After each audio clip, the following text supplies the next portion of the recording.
मेरा नाम रवि है और मैं हमेशा से ही टीवी शोज का बड़ा प्रशंसक रहा हूँ, खासकर स्पंजबॉब स्क्वेयरपैंट्स का।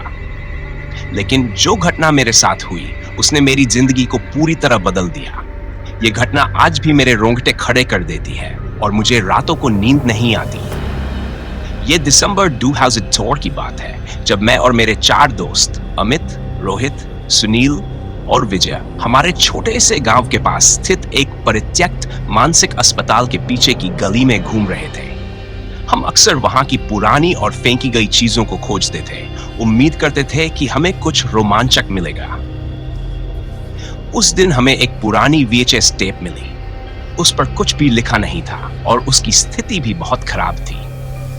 टेप की हालत देखकर हमें उत्सुकता हुई और हमने तय किया कि इसे देखकर पता लगाया जाए कि इसमें क्या है। हम सभी दोस्त रोहित के घर पर इकट्ठे हुए, जहां हमने टेप को पुराने VCR में डाला। जैसे ही टेप चालू हुई, हमें केवल रंगों की गड़बड़ी और स्टैटिक दिखाई दी।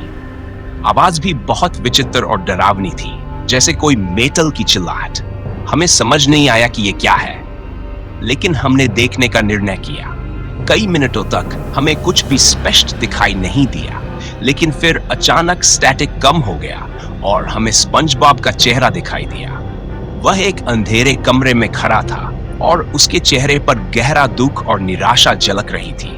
उसकी आंखें लाल थी और ऐसा लग रहा था जैसे वह बहुत रोया हो।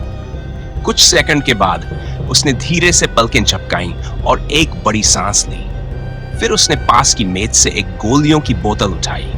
रंग बार बार बदल रहे थे, कभी उजाले में तो कभी अंधेरे में। स्पंजबॉब ने बोतल को मजबूती से पकड़ा और उसके चेहरे पर एक आंसू गिरा। रंगों की चमक तेज होने लगी और पृष्ठभूमि में बच्चों की चीखें और रोने की आवाजें सुनाई देने लगी। अचानक आवाजें बंद हो गई और एकदम सन्नाटा छा गया। स्पंजबॉब ने बोतल का ढक्कन खोला और सभी गोलियां अपने मुंह में डाल ली। स्क्रीन पर दिखाया गया कि वह पेट पकड़कर गिर पड़ा और उसके मुंह से झाग निकलने लगा।